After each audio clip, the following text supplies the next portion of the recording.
ఈ టేబుల్ని మీరు ఎస్క్యూఎల్ కానీ మీకు తెలిస్తే ఈ టేబుల్ని క్రియేట్ చేసి మొత్తం నేను ఇక్కడ 6 కాలమ్స్ ఇచ్చాను.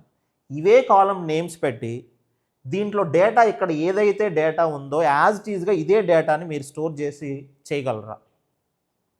అంటే దీనికి కొన్ని దిక్కులు మీకు ఎర్రర్ వస్తుంది.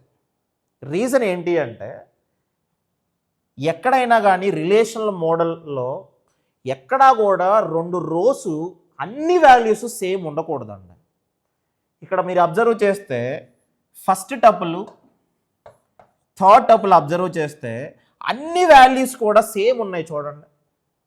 అలా ఉంటే అది యాక్సెప్ట్ అవ్వదు. నువ్వు ఇన్సర్ట్ చేయాలని చూసినా అవ్వదు. ఇది చాలామందికి తెలియదు. రెండో పాయింట్, ఈ second row and fourth రోని observe చేస్తే అన్ని వాల్యూస్ సేమ్ లేవు, కొన్ని సేమ్ ఉన్నాయి చూడండి. ఈ వాల్యూస్ సేమ్ ఉన్నాయి, ఇక్కడ సేమ్ ఉంది, ఈ వాల్యూస్ సేమ్ ఉన్నాయి, కానీ ఇక్కడ వాల్యూస్ డిఫరెంట్గా ఉన్నాయి చూడండి.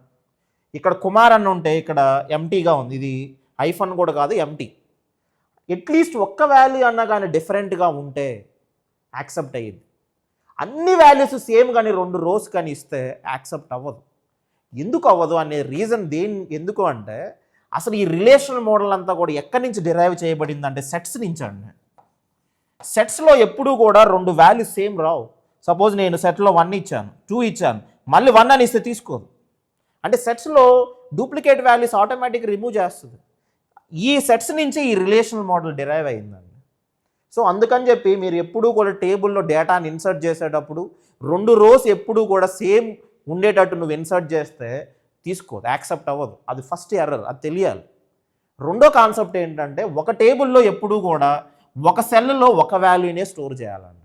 ఒకటి కంటే ఎక్కువ వాల్యూస్ని స్టోర్ చేయాలని చూస్తే తీసుకోదు అది కూడా. ఇప్పుడు నేను ఫోన్ నెంబరు, ఈ రాజు అనేవాడికి 2 ఫోన్ నెంబర్స్ ఉన్నాయనుకోండి, ఫస్ట్ 4 నెంబరు మళ్ళీ స్పేస్ ఇచ్చి సెకండ్ 4 నెంబర్ అంటే తీసుకోదు.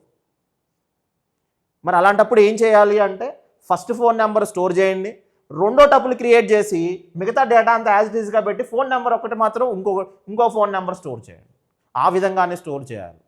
మూడో పాయింట్ ఏంటంటే టేబుల్లో డేటాని ఇన్సర్ట్ చేసేటప్పుడు కొన్ని ఫీల్డ్స్కి డేటా ఉండదు, ఎంటీగా ఉంటుంది. కొంత పర్సన్స్కి మిడిల్ నేమ్ ఉండదు, కొంతమందికి ఉండొచ్చు, కొంతమందికి ఫోన్ నెంబర్ ఉండకపోవచ్చు. మరి అలాంటప్పుడు అక్కడ ఎంటీగా వదిలేయాలిగా.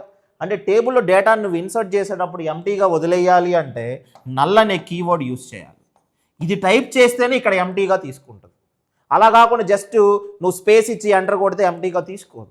అంటే నల్ అనే కీవర్డ్ వాడాలి.